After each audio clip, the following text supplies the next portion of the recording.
ඩ්‍රොප්ෂිපින් කියන්නේ මේ විදිහ ලංකාව තුල ඉතාමත් ජනප්‍රිය දෙයක්. ඉතින් හුඟක් දෙනෙක් අමතර ආදායමක් හොයාගන්න මෙන්න මේ ඩ්‍රොප්ෂිපින් කියන බිස්නස් එකට යමු වෙනවා. ඉතින් මේකෙදි ඩ්‍රොප්ෂිපින් ගැන කතා කරද්දී මූලික වශයෙන්ම ඔයාලා ඩ්‍රොප්ෂිපින් කරන්න පුළුවන් ආකාර දෙකක් තියෙනවා. එකක් තමයි Shopify Dropshipping, අනිත් එක තමයි eBay Dropshipping. ඉතින් ගොඩක් දිනින් මම අහලා තිබ්බා පටන් ගන්න කෙනෙක්ට වඩාත්ම ගැලපෙන්නේ eBay Dropshipping ද එහෙම නැත්නම් මේ Shopify Dropshipping ද කියන දේ ගැන.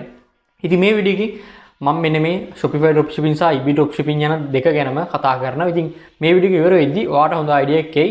ඔයා මොන පැත්තට යන්න ඕන, ඔයා මුලින් පටන් ගන්න ඕන eBay Dropshipping එහෙම නැත්නම් Shopify Dropshipping කියන දේ ගැන. ඉතින් මම මේ දෙකේම වාසිය ගැන කතා කරන්න. මුලින්ම අපි eBay Dropshipping ගැන කතා කරමු. eBay Dropshipping කියනවා eBay වෙබ්සයිට් එකේ සෙලර් කෙනෙක් විදිහට රෙජිස්ටර් වෙලා ඔයා ප්‍රොඩක්ට් සෙල් කරන එක. ඉතින් මේකෙදි තියෙන ප්‍රධානම වශය තමයි ඔයා වැඩ කරන්නේ, ඔයා වගේ ප්‍රොඩක්ට් ලිස්ට් කරන්නේ මේ විදිහේ තියෙන පොපියුනම වෙබ්සයිට් එකට. eBay කිව්වට පස්සේ බ්‍රෑන්ඩ් ට්‍රස්ට් එක ගොඩක් වැඩි.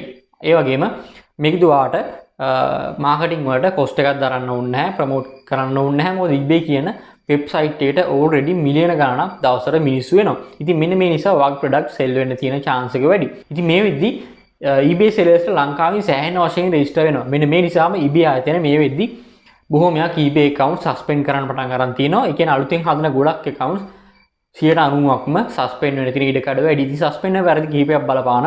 ඔයා ඒවා හරියට follow කරත් ඔයාලා suspend නොවි eBay වලට එන්න පුළුවන්. ඉතින් ඔයා බීනේ කෙනෙක් නම් අනිවාර්යෙන් eBay try කරන්න. eBay වල register වෙන්න. මුලින්ම ඔයා බය කෙනෙක් විදිහට ඉන්න. බය කෙනෙක් විදිහට වගේ feedback හදාගෙන eBay selling පටන් ගන්න. ඉතින් අර මම කලින් කතා කරපු ප්‍රධාන වාසිය තියෙන්නේ. ඉතින් අවාසිය තියෙන්නේ මේක වෙන කෙනෙක්ගේ platform එක. ඉතින් eBay කියන්නේ ඔයාගේ website එකක් නෙවෙයි, ඔයාගේ platform එකක් නෙවෙයි. ඔයා sell කරන්නේ වෙන කෙනෙක්ගේ platform එක. ඉතින් එයාලගේ නීති රීති වලට අනුව ඔයාට වැඩ කරන්න වෙනවා. ඔයාට ඕන විදිහට මේ eBay seller කෙනෙක් විදිහට කටයුතු කරන්න බෑ. ඉතින් මේක තමයි තියෙන ප්‍රධානම අවාසිය eBay dropshipping තුල. ඊළඟට අපි කතා කරමු Shopify ගැන.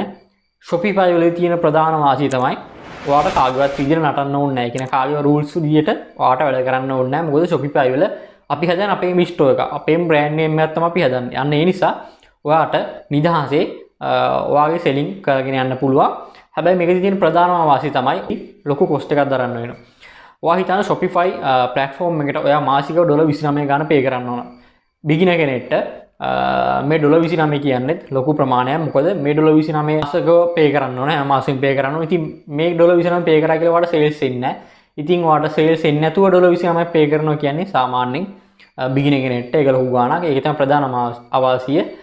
ඒ වගේම තමයි ඔයාට මේකෙදි මාකටිං කරන්න වෙනවා. අර මම කලින් කතා කරා වගේ eBay එකේදී නම් ඔයා මාකටිං කරන්න ඕනේ නැහැ. මොකද eBay කියන්නේ already trust එක තියෙන, popularity එක තියෙන website එක, ලොකු traffic එක තියෙන site එක. ඒක දැන් ඔයා Shopify වලදී කරන්න ඔයාගේ brand එක, ඔයාගේ store එකක් හදන එක. ඉතින් මේකෙදි මිනිස්සු ඔයා store එක හදවපාට මිනිස්සු වෙන්නේ නැහැ. ඔයාට මේකෙදි මාකටිං කරන්න ඕනේ. එහෙම නැත්නම් ඔයාගේ brand එක, ඔයාගේ store එක මිනිස්සු අතරට අරන් යන්න වෙන. මෙන්න මේ විදිහට store එකක් තියෙනවා. මේකෙන් product purchase කරන්න පුළුවන් කියලා. ඉතින් මේකෙදි ඔයාට Google Ads පාවිච්චි කරන්න වෙයි, Facebook marketing පාවිච්චි කරන්න වෙයි. ඉතින් මේකෙදි ඔයාට සැලකිය යුතු cost එකක් marketing සඳහා දැරිය යුතු වෙනවා. ඉතින් මම නම් කියනවා මේ දෙකම පටන් ගන්න. ඔයා eBay dropshipping පටන් ගන්නවා. beginner කෙනෙක් නම් අනිවාර්යෙන් eBay dropshipping වලට මුලින් එන්න. ඊට පස්සේ ඔයා profit කරනවා නම් ඔයාට පුළුවන් මේ Shopify dropshipping වලටත් එන්න. ඉතින් මේ මම කතා කරපු වාසිය තමයි ප්‍රධාන වශයෙන් eBay dropshipping සහ Shopify dropshipping ගැන ඔයාලා දැනගන්න ඕනේ. ඉතින් මේ විදිහට ඔයා dropshipping කරන කෙනෙක් නම් අනිවාර්යෙන් ඔයාගේ අදහස් පල්ලෙන් කමෙන්ට් කරන්න. මීට වඩා වෙනස් අදහසක් තියෙනවා ඔයා එකත් කමෙන්ට් කරන්න. මේ වීඩියෝ බලන කෙනෙක්ට ඒක සමහරට උදව්වක් වෙයි. ඉතින් වීඩියෝ එකක ප්‍රශ්නක් තියෙනවා නම් පල්ලෙන් කමෙන්ට් කරන්න. ඒ වගේම මතක ඇතුව මගේ YouTube channel subscribe කරන්න. ඒ වගේම මේ වගේ තවත් වීඩියෝස් e-money ගැන මේ tutorials ගොඩක් මම කරලා ඇති මගේ YouTube channel එකේ. ඔයාලට පුළුවන් මගේ YouTube channel එකකින් YouTube එකේ Chathuka කියලා search කරොත් මගේ YouTube channel එකකින් මගේ videos ඔක්කොම බලන්න. ඉතින් මේ වගේ videos තවත් මම ඉස්සරහට අරන් ගෙන්නම්. eBay dropshipping ගැන කතා කරන්න වෙනම series එක. ඒ වගේම Shopify dropshipping ගැන ඉදිරියේදී වෙනම video series එකක් අරන් එන්න. ඉතින් මේ වගේ තවත් video එකකින් හමුතු කියන්නම්. ඔයාලා හැමෝටම සුබ දවසක්.